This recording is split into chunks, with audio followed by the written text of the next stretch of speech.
똑같은 본문을 가지고 복 있는 사람 2 해서 말씀의 은혜를 나누어 봅시다. 자, 오늘 은혜 받으실 하나님 말씀은 마태복음 5장 1절에서 12절까지 말씀, 저와 여러분들이 한 절씩 번갈아서 읽도록 하겠습니다. 예수께서 무리를 보시고 산에 올라가 앉으시니 제자들이 나온지라. 심령이 가난한 자는 복이 있나니 천국이 그들의 것임이요, 온유한 자는 복이 있나니 그들이 땅을 기업으로 받을 것임이요, 긍휼히 여기는 자는 복이 있나니 그들이 긍휼히 여김을 받을 것임이요, 화평하게 하는 자는 복이 있나니 그들이 하나님의 아들이라 일컬음을 받을 것임이요,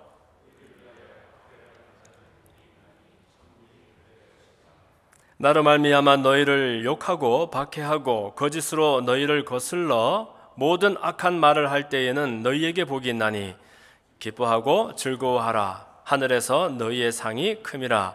너희 전에 있던 선지자들도 이같이 박해하였느니라. 아멘. 살아계신 아버지 하나님, 주의 말씀을 듣습니다. 이 말씀이 우리의 마음을 새롭고 또 뜨겁게 하여 주시기 원합니다. 성령님을 인정하고 환영하고 의지하고 모셔드립니다.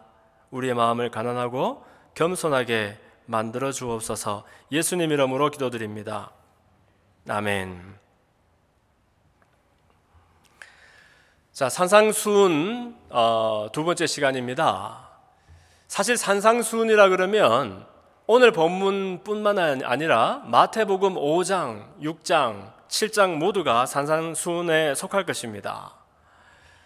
예수님은 공생의 기간 동안 여러 가지 사역들을 하셨지요. 가는 곳마다 회개하라, 천국이 가까웠느니라 라고 말씀하시면서 이미 이 땅에 임한, 그러나 계속해서 또 이루어져야 할 하나님의 나라를 선포하셨습니다.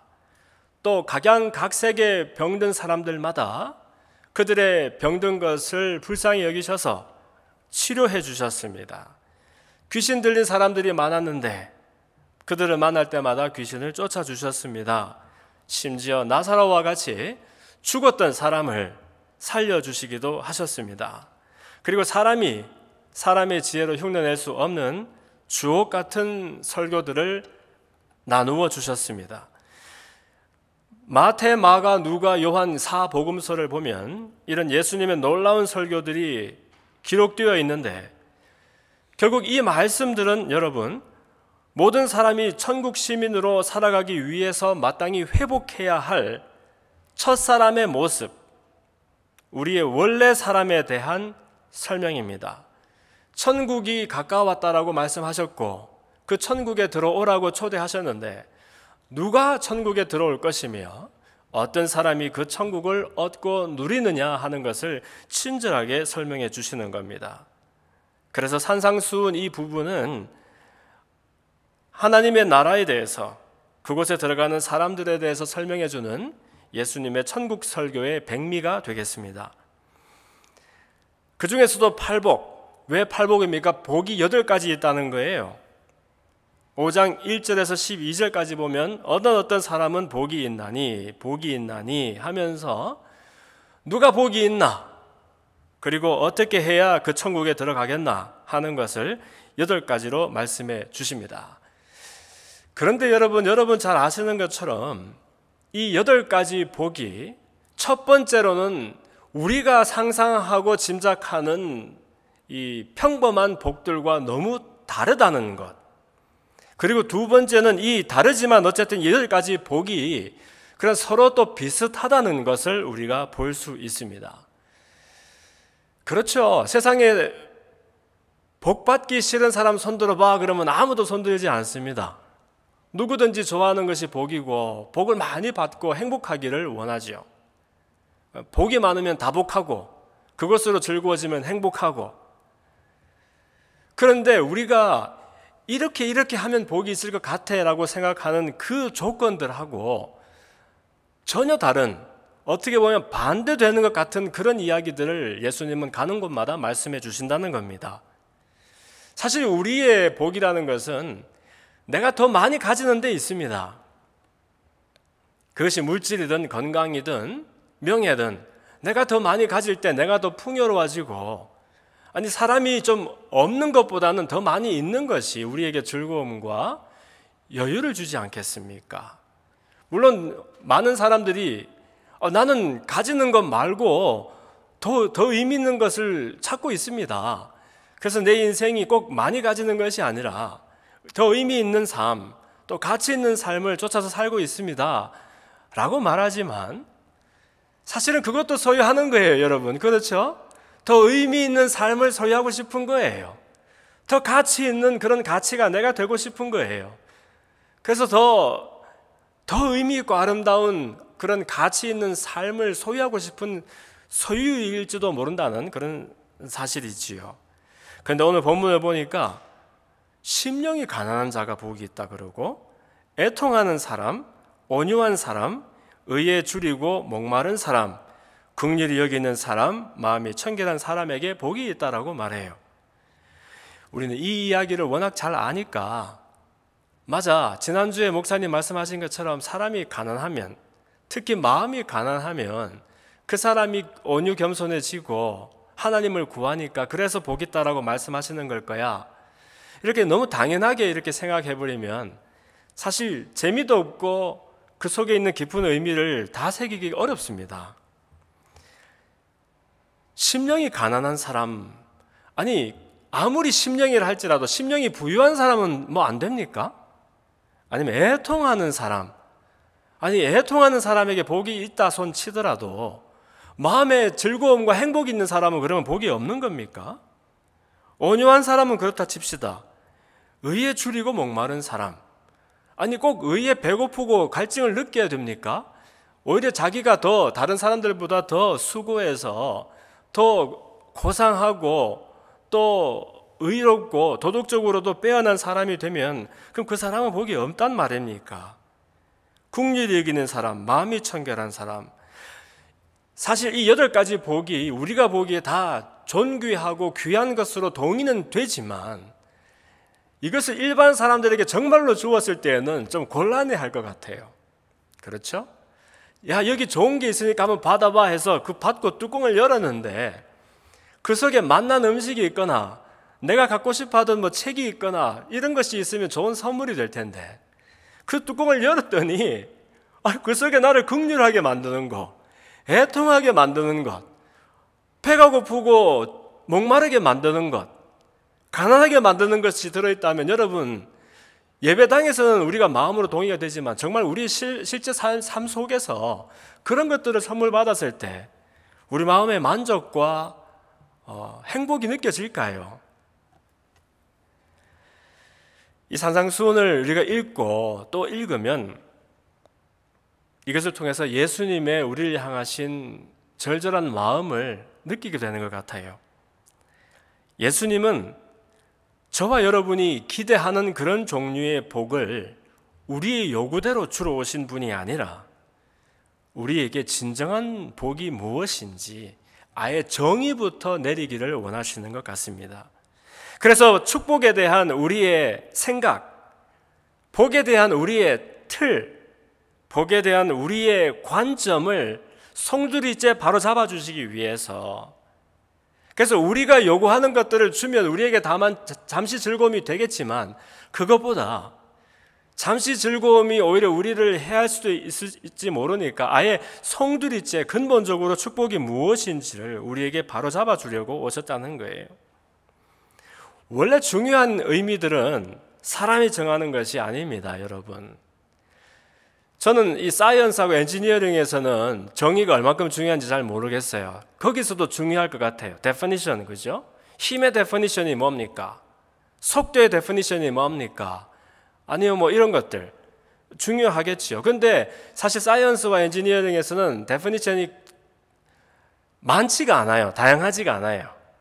새로운 발견이 일어나면 이전의 데피니션을 고칠 필요가 생기기는 하겠지요. 그러나 어쨌든 동의되는 것은 그대로 가는 겁니다. 그런데 휴머니티즈에서는, 특히 인문학에서는 보면 사람들마다 어떤 중요한 의미에 대해서 정의를 내리는데 이게 서로 많이 달라요.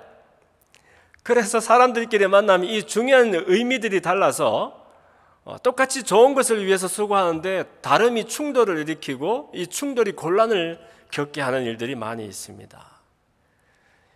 우리는 가끔 우리가 아는 것은 당연히 다른 사람들도 동의할 거라 생각하죠, 여러분. 그런데 중요한 의미들은 그렇게 쉬운 정의가 그렇게 쉬운 일은 아닙니다. 사람은 무엇인가? 인생은 무엇인가? 선과 악이 무엇인가? 의와 불의가 무엇인가?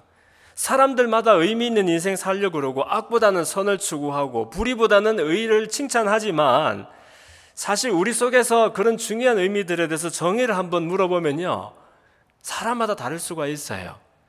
다르다는 것이 이게 꼭 뭐 문제가 있다는 것보다도, 그래서 사람이 사람의 지혜로 정의하는 그 정의 속에 갇히면 자칫하면 그것 넘어서는 것들에 대해서는 오해하게 되는 일이 생긴다는 겁니다.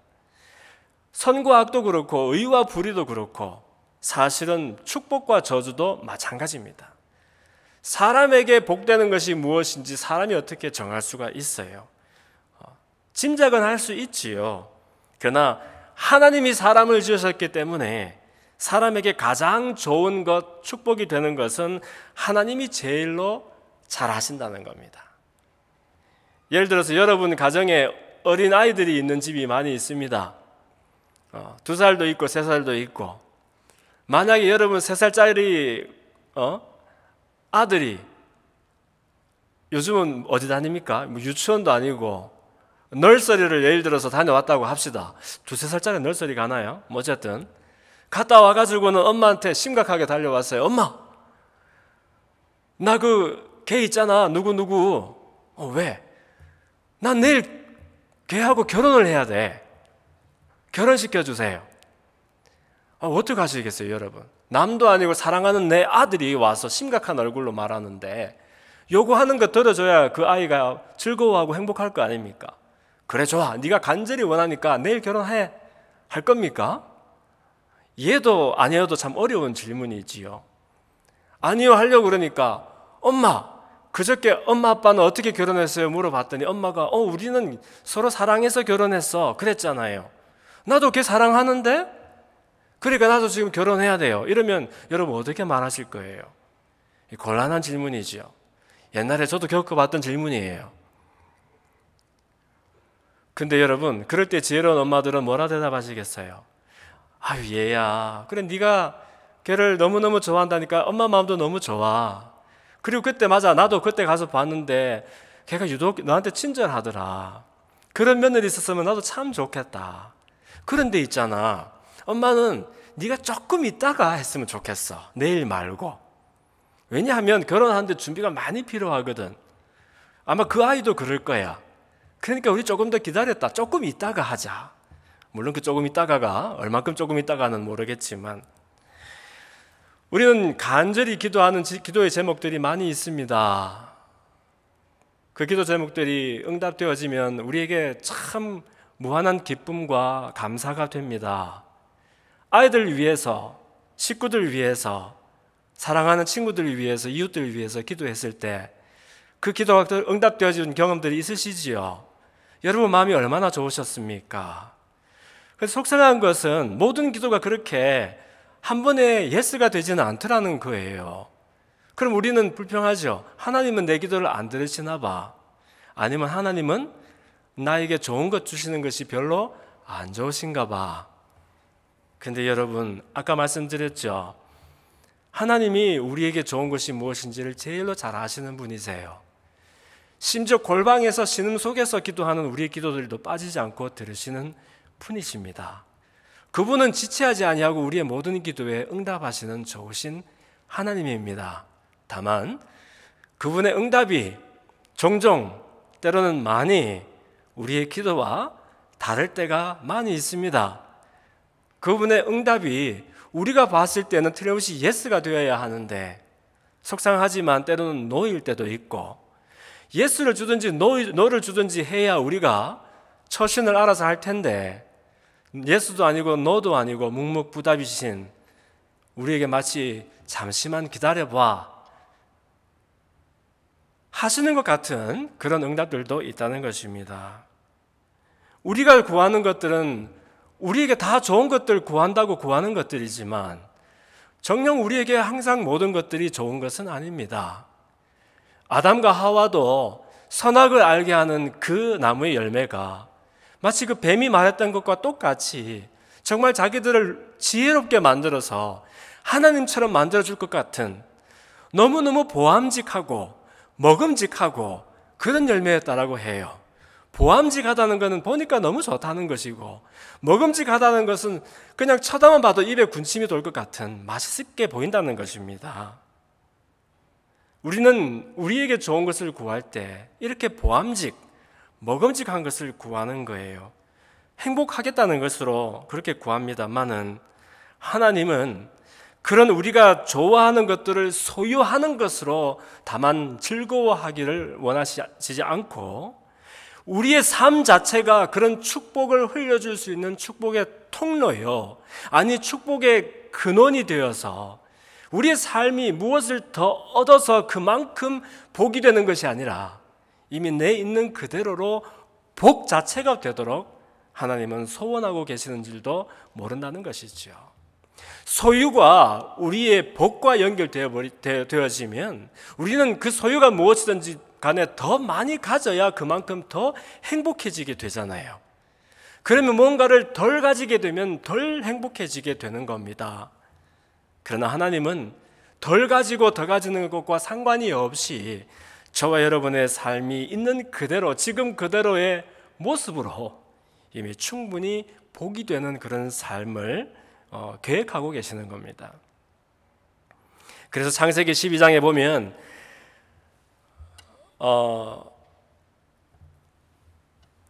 그 열방의 아비 아브라함을 축복하실 때 하나님이 그렇게 말씀하시잖아요. 너는 본토 친척 아비 집을 떠나라. 그리고 내가 너에게 보여주는 땅으로 가라. 그러면 내가 너로 큰 민족을 이루고 너에게 복을 주는데 너 이름을 장대케 하고 너는 아예 복이 될 것이다 라고 말씀해 주세요. 그래서 너를 축복하는 자에게 내가 복을 내리고 너를 저주하는 자에게 내가 저주하겠다. 땅의 모든 족속이 너로 말미암아 복을 얻겠다 라고 말씀해 주세요. 내가 너에게 복을 많이 줄 테니까 부자 되어라 하지 않고 너는 이제부터 복이다. 그리고 너를 만나는 사람마다 내가 너를 나의 복으로 만들었으니 너를 복주는 사람은 곧 나의 복이 인정되고 시인되고 환영되는 사람이니까 내가 너에게 흘려주는 그 복이 그에게도 간다는 말씀이에요. 아브라함이 대단해서 이 아브라함을 해코지하는 사람에게 저주하겠다 그런 말이 아니라 너는 이제 나의 복이 되었으니까 너를 대항하고 너를 저주하는 사람은 곧 나의 복을 물리치는 것이 되니까 나도 그 사람에게 나의 복을 흘려줄 수가 없게 되겠다는 하나님의 놀라운 비밀을 말씀하시는 겁니다. 그러므로 복을 받게 하는 것이 아니라 복의 통로가 되고 복 자체가 되게 하시는 약속을 주신 것이지요. 어쩌면 이렇게 인간 그 자체가 복이 되게 하는 것, 있는 그들의 모습으로 만족과 모든 결핍이 사라지게 되는 것이 우리가 잘 모르면서도 구하는 인간성의 회복이요 곧 구원일지도 모르겠습니다. 이것은 새롭게 창조되는 복입니다. 몸에서 난 자는 육이요 영으로 난 자는 영이라고 말씀하셨습니다. 다시 태어나는 겁니다. 예전에 몹쓸 것이 고쳐지고 또 닦아져서 이렇게 좋은 것이 되는 것이 아니라 인간 개발, 인간 계몽, 인간 변혁 같은 그런 것이 아니라 새로운 인간의 창조가 되는 거예요. 그래서 바울이 고백했던 것처럼 옛사람이 죽고 새로운 피조물이 된다 하는 것처럼 지금 있는 내 사람이 죽고 원래 사람, 나의 첫사람이 새로 그리스도 안에서 태어나는 것을 말합니다. 이것이 비록 유대 관원이었지만 산헤드린 공회의 회원이었지만 이 니고데모라는 빼어난 이 젊은 유대 학자가 예수님의 말씀을 들었으면서도 도무지 이해가 되지 않았던 부분이 바로 이 부분입니다. 선생님이여, 어떻게 하면 내가 구원을 얻겠습니까? 너는 유대 선생인데 모르겠느냐? 제가 이렇게 모든 율법을 지켰는데 그러면 되는 거 아닙니까? 그런데 예수님 말씀하시죠. 진실로 진실로 너에게 이르노니 사람이 물과 성령으로 거듭 태어나야 하나님 나라에 들어갈 수 있다. 아니, 어떻게 사람이 거듭 태어납니까? 제가 어머니 뱃속으로 다시 들어가야 합니까? 니고데모는 다시 태어난다 그러니까 몸으로 난 사람이 다시 어머니 몸속으로 들어가야 새로 태어날 걸로 생각한 거예요. 예수님 말씀하시죠. 육으로 난 것은 육이다, 성령으로 난 것이 영이다 말씀하시는 거예요. 사람의 몸이 다시 죽고 다시 사람의 몸으로 태어나는 것이 아니라 이전에 하나님께로부터 분리되어서 영 죽은 그런 영이 되었던 사람, 이 사람의 영이 성령 안에서 새롭게 창조될 때 이것이 예수님 말씀하신 거듭남이라는 겁니다. 여러분, 그래서 이 팔복에 나오는 어떤 사람은 했을 때 이 모든 사람들은 바로 이처럼 예수님께서 우리에게 재확인시켜 주시기를 원했던 진짜 복 있는 사람의 형상을 우리들에게 설명해 주시는 부분이에요. 지난주에 3절을 나눴죠. 심령이 가난한 자는 복이 있나니. 심령이 가난한 자, 마음이 가난한 사람은 결국 다른 사람들 앞에서 가난한 사람이 아니라 하나님 앞에서 그 영혼이 가난한 사람이라고 했습니다. 이것은 사실 하나님 앞에서 가난하지 않은 사람이 하나도 없는데 자기가 가난한 줄을 비로소 깨달은 사람이 된다는 것이지요. 그래서 우리 속에 내가 원튼 원하지 않든 생각으로, 말로, 행동으로, 습관으로 아예 삶 전체가 나를 다스리는 이 죄의 굴레에, 죄의 성품 속에 사로잡혀 살아가고 있는데 내가 얼마나 극악무도한 소망이 없는 그런 사람인지를 발견하게 되는 그 발견, 이것이 원래 가난했지만 특히 내가 심령이 가난한 사람이라는 것을 깨닫게 되었을 때 사실 이 사람에게는 이미 천국이 임하고 이 사람은 천국에 들어간 사람이라고 말씀하시는 것 같아요. 회개하라, 천국이 가까웠느니라. 예수님이 땅에 오실 때 이미 예수님을 통해서 하나님 나라가 임하는 거죠. 그런데 그 임한 나라를 아무나 볼 수가 없고 아무나 들어갈 수가 없어요.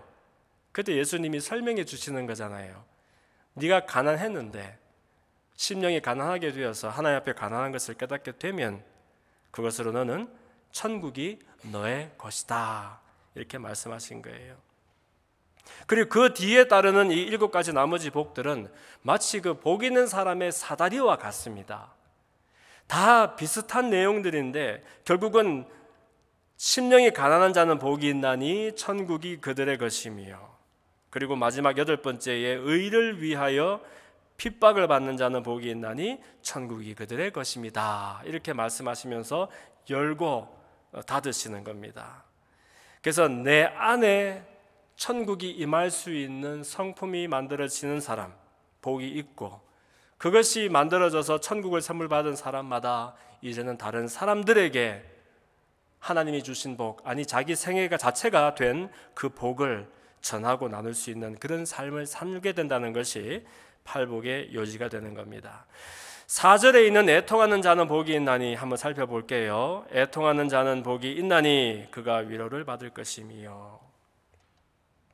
애통하다는 말은 헬라어로 펜테오라고 합니다. 펜테오. 이것은 애통하는 명사는 펜토스 되죠. 이거는 그 사랑하는 사람이, 자식이나 부모 형제가 죽었을 때에 우리 속에 견딜 수 없을 만큼 임하는 그런 극도의 슬픔을 말합니다.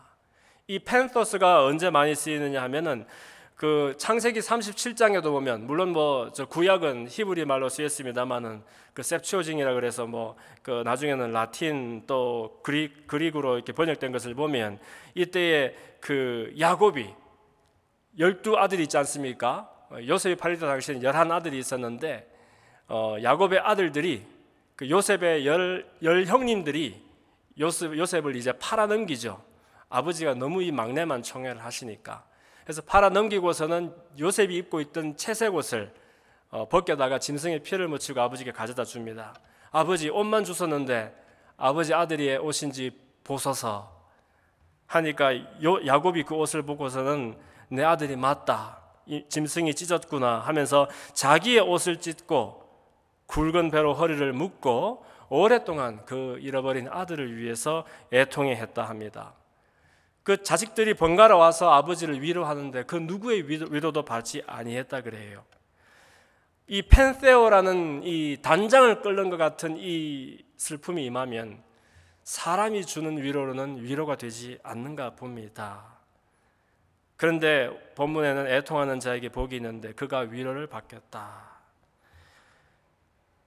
이것은 하나님 앞에서 나를 향한 애통이요, 그 진정한 애통이 생기는 사람마다 사람이 줄 수 없는 위로부터 나리는 위로가 임한다 하는 말씀이 되겠습니다. 무엇을 위한 애통이라고요? 자기의 소유가 없어진 것에 대한 애통이 아니라 바로 소망을 찾을 수가 없는, 내 힘으로는 건져지지 아니하는 절대 절망 가운데 놓여진 나를 발견하고 내 스스로를 향한 애통을 가질 때마다, 그런 애통을 발견한 사람마다 하나님의 복이 임하는데 하늘로부터의 초자연적인 위로가 임하고 이 사람에게 천국이 선물된다는 겁니다. 이런 예를 우리가 성경에서 찾아볼 수 있지요. 베드로와 또 세베대의 아들들을 처음 만나실 때 예수님이 특히 베드로의 배에 오르셔서 무태에서 조금 띄우시고 천국 복음을 설교하셨습니다. 거기서 듣는 둥 마는 둥 안 듣는 척하면서 그물을 수습하고 있던 이 베드로가 결국 주님의 설교를 다 듣고 나서, 주님은 사실 베드로에게 직접적으로 개인적인 말씀을 한마디도 하신 적이 없습니다. 그런데 베드로가 먼저 주님께 연 그 입이 뭡니까? 그리고 물고기를 잡고 난 다음 그 얘기를 했나요? 그러죠.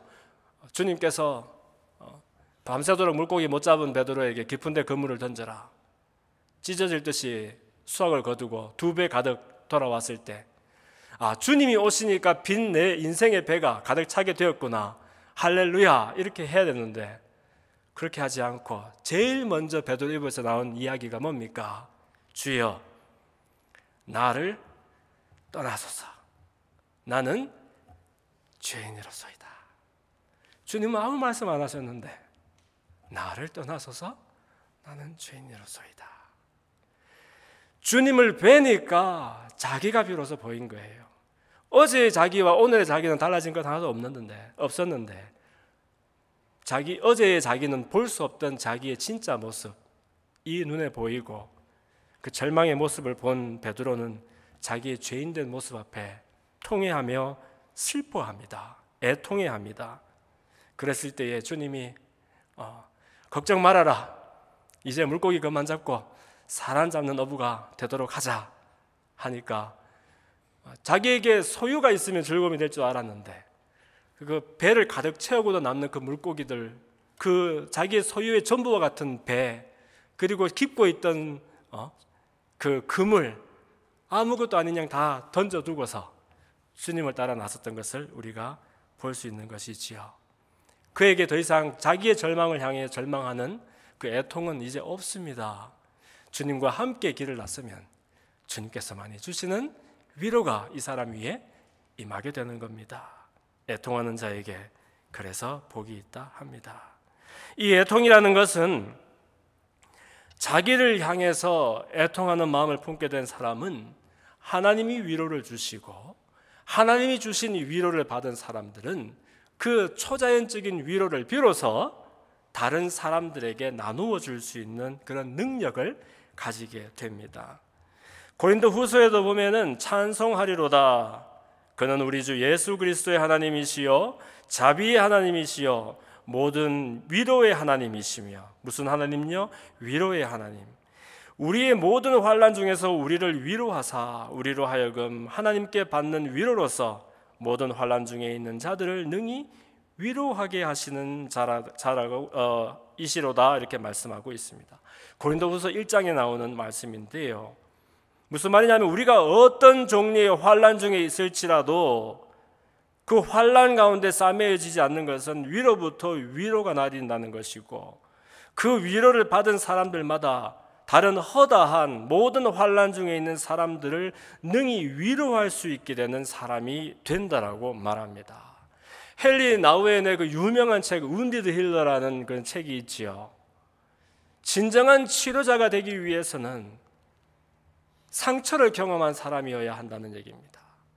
상처를 경험했다가 회복되었던 사람은 똑같은 상처를 경험하고 있는 사람을 만났을 때에 그 상처가 자기에게 얼마나 괴로웠었는지, 그러나 그 상처로부터 치유하고 회복시켜 주신 은혜가 얼마나 값진 것인지를 알기 때문에 비로소 그 사람에게 의미 있는 위로가 될 수 있다는 말이겠지요. 다른 사람에게 위로하기 위해서 일부러 우리가 슬픈 사람이 될 수는 없겠습니다. 다른 사람의 상처를 이해하기 위해서 그 사람과 똑같은 상처를 일부러 경험하는 것은 쉬운 일은 아닙니다. 그러나 이미 우리가 경험한 사람이었다면 그 가운데 은혜가 있는 것입니다. 하긴 우리의 잘하는 것과 우리의 자랑은 다른 사람들에게 가끔 도전은 줄 수 있을지 몰라도 위로는 되지 아니하죠. 어떤 친구가 너무너무 힘들어하고 있어요. 주님을 만나고 싶은데 주님이 누구신지, 그분 사시는 주소가 어딘지도 모르겠고, 다른 사람을 기도하면 그분 만난다 그러고 찬송을 뜨겁게 하면 그분을 만난다 그러는데 아무리 그냥 노래를 부르고 기도를 해도 냉랭해진 내 가슴은 돌아오질 않아요. 그것 때문에 너무너무 고통스러워하고 있어요. 그런데 교회 열심히 다니고 신앙생활 뜨겁게 하는 친구가 가서, 야, 걱정하지 마, 하나님은 좋으신 분이니까 인내를 가지고 기도해. 그러면 있잖아, 하나님 다 만나주셔. 다 만나주시고 너도 정말 나처럼 늘 그냥 신바람 나서 신앙생활하는 그런 날이 금방 올 거야. 어떻게 보면 다 맞는 말이고 어떻게 보면 격려가 되어야 되는데 이상하게 격려가 하나도 안 되는 거 있죠. 그 왜 그래요? 그 사람도 똑같은 일을 겪고서 그런 말을 할 텐데, 근데도 이상하게 그 사람 속에는 나의 애통함이, 그 사람의 애통함, 옛날의 애통함과 이 공명이 일어나지가 않는 거예요. 상관이 잘 지어지지가 않는 거예요. 그런데 그럴 때 또 다른 친구가 와서, 야, 맞지, 정말 힘들지, 몰랐으면 주님이 누구신지 들어보지도 않고 그분을 만나고 싶은 마음이 아예 없었으면 아무 문제가 없는데, 그분에 대해서도 들었고 그분이 나는 이제 만나고 싶고 믿고 싶은 소원도 생겼는데 이상하게 내 힘으로 잘 안 되는 것이 참 힘들지 하면서, 나도 그래. 그런데 그런 중에서 하나님이 또 이런 마음을 주시네, 저런 은혜를 주시네, 이런 소원들을 주시네. 우리 같이 기도하면서 이 길을 한번 외롭게 걷지 말고 같이 한번 걸어보자. 그런 친구를 만나면 우리에게 얼마나 큰 위로가 되겠습니까? 그래서 이런 것들을 보면 애통하는 사람들끼리 모여서 교회를 만드나 봐요.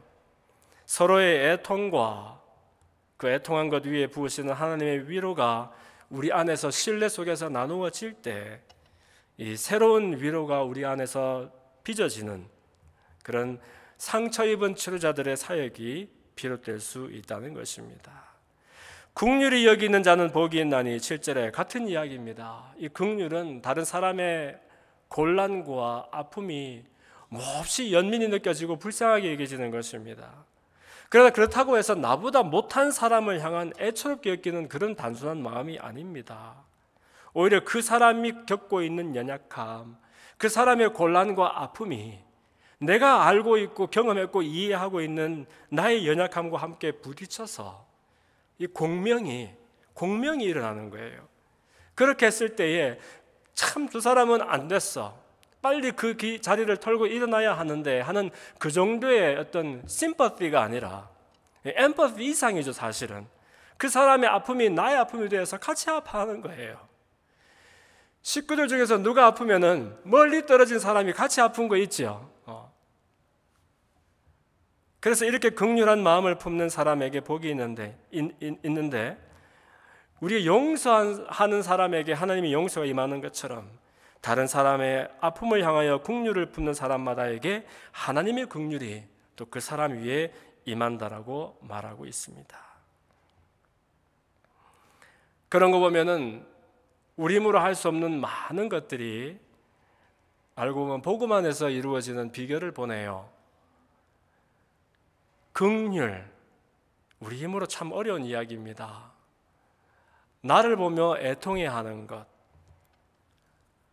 나를 미워했던, 나를 상처 주었던 사람을 향해서 용서하는 것, 용서하기 어려운 사람과 화평하는 것, 이런 것들은 도덕적인 좀 나은 사람이 되고자 하는 나의 소원만 가지고서는 이루어지지 않는 이야기들입니다.